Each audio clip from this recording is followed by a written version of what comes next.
Good morning students. आज आपण शिकणार आहोत जेरंड आणि कंटिन्युअस टेन्स याच्यामध्ये फरक आहे. ओके, कंटिन्युअस आणि जेरंड मध्ये फरक आहे. बरेचसे स्टुडंट्स असे असतील त्यांनी जेरंड हा शब्दच पहिल्यांदा ऐकला असेल. ओके, पण जेरंड हा पण ग्रामर मध्ये एक पॉइंट टॉपिक आहे. ओके, सो काय तो टॉपिक तो आपण आज शिकूया. ओके, जेरंड आणि कंटिन्युअस टेन्स हे सिमिलर आहे मित्रांनो, पण त्याच्यामध्ये बेसिक फरक आहे. तो काय फरक असतो ना, आयएनजी. दोघांकडे वर्बला आयएनजी लागत असतो, पण एका ठिकाणी त्याला वर्ब म्हणून घेतात आणि दुसऱ्या ठिकाणी त्याला नाउन म्हणून घेतात.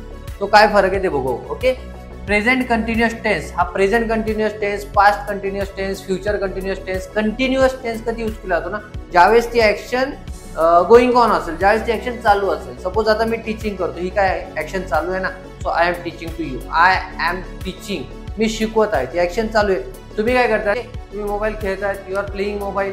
ओके, तुम्ही मोबाईल खेळताय, त्याच्यानंतर तुम्ही जे काय करत असणार, ओके, तुम्ही स्टडी करताय, यू आर स्टडी. ती ऍक्शन चालू आहे ना, गोइंग ऑन आहे. तो ऍक्शन चालू असेल तर तो प्रेझेंट कंटिन्युअस. ऍक्शन चालू होती, ओके, मी काहीतरी ऍक्शन करत होतो, त्यावेळेस past continuous tense. For example, मी मोबाईल खेळत होतो, I was playing mobile.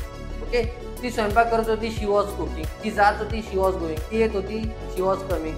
They were coming, ते येत होते. ती ऍक्शन पास्ट मध्ये चालू होती. प्रेझेंट मध्ये चालू असेल तर प्रेझेंट कंटिन्युअस टेन्स, पास्ट मध्ये चालू असेल पास्ट कंटिन्युअस टेन्स, फ्युचर मध्ये चालू असेल फ्युचर कंटिन्युअस टेन्स. ओके, पण या ऍक्शन आहे, हे ऍक्शन चालू. हे जेरंड काय आहे, असतो त्याला आयएनजीच लागलेला, पण तो जेरंड म्हणून वापरला जातो, तो ऍक्शन म्हणून नाही यूज केला. For example, reading is his hobby. Reading is his hobby म्हणजे काय, वाचन हा त्याचा छंद आहे, त्याचा छंद म्हणून घेतला.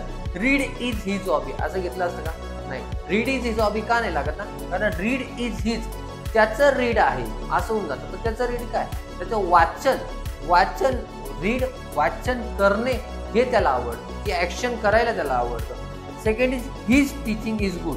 त्याचं शिकवणं चांगलं आहे, त्याची शिकवण्याची जी ऍक्शन आहे, जो जी ऍक्शन करतो शिकवण्याची, ती चांगली आहे. आणि ही इज टीचिंग म्हणजे तो शिकवत आहे, तो आता शिकवतोय म्हणजे ही इज टीचिंग. तो आता काय करतोय, शिकवतोय, ही इज टीचिंग. पण हिज टीचिंग म्हणजे त्याची जी शिकवण्याची ऍक्शन आहे, his teach is good.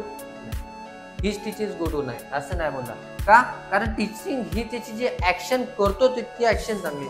For example, playing cards म्हणजे जे पत्ते वगैरे खेळतात ना, playing cards is not allowed here. म्हणजे मोस्ट ऑफ हॉटेल्स वगैरे मध्ये गेलात तर तुम्हाला दोन सेंटेन्सेस मोस्ट ऑफ पाहायला भेटतात. ड्रिंकिंग असेल, स्मोकिंग असेल, प्लेइंग कार्ड्स असेल. Okay, so playing cards is not allowed here म्हणजे पत्ते खेळणे इथे अलाउड नाही. ओके, पत्ते खेळणं ही ऍक्शन करणं इथे अलाउड नाही. पण जर तो पत्ते खेळत असेल तर दे आर प्लेइंग कार्ड्स म्हणजे ते पत्ते खेळत आहेत. Okay, they are playing cards म्हणजे ते इथे पत्ते खेळत आहेत, ऍक्शन ती चालू आहे. आणि ते काय, playing cards is not allowed here. जी ऍक्शन करायची ना कार्ड्सची, ती ऍक्शन इथे अलाउड नाही.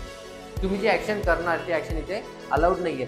Smoking is not allowed here. Most of ठिकाणी, खूप साऱ्या ठिकाणी तुम्हाला दिसतं. ओके, मोस्ट ऑफ ठिकाणी तुम्हाला दिसतं स्मोकिंग इज अलाउड नाही, smoking is not allowed here. Okay, इथे जर फक्त स्मोक केलं तर smoke is not allowed here, तर मग काय होईल की स्मोक म्हणजे धूर, इथे धूर अलाउड नाही. पण कसला धूर, ओके, स्मोकिंग केलेलं धूर इथे अलाउड नाही. Smoking is not allowed here, तर स्मोकिंग अलाउड नाही. ओके, तो इथे ऍक्शन करतोय का नाही, जर ऍक्शन करत असेल तर ही स्मोकिंग हिअर, तो इथे स्मोकिंग करतो, तो इथे ऍक्शन करतोय. यामध्ये कशाचं ऍक्शन चालू दाखवली जाते. यामध्ये काय केलं जातं, ती ऍक्शन चालू दाखवली जाते. इथे ती ऍक्शन चालू नाहीये, इथे ती ऍक्शन करू नका किंवा ती ऍक्शन करायला मला आवडतं, जी काय ऍक्शन आहे, ओके, ती करायला आवडतं. इथे ती ऍक्शन चालू आहे. दोघांमध्ये तो फरक आहे. ओके, जसं की I am playing cricket, me cricket खेळत आहे. आय एम प्लेइंग क्रिकेट म्हणजे मी आता क्रिकेट खेळतोय. ही इज प्लेइंग क्रिकेट, तो क्रिकेट खेळत आहे. शी इज प्लेइंग क्रिकेट, ती क्रिकेट खेळत आहे. पण playing cricket is my hobby. Cricket खेळणं ही माझी हॉबी आहे. तर पहिले प्रेझेंट कंटिन्युअस टेन्स समजून घ्या, नंतर तुम्हाला जेरंड. ओके,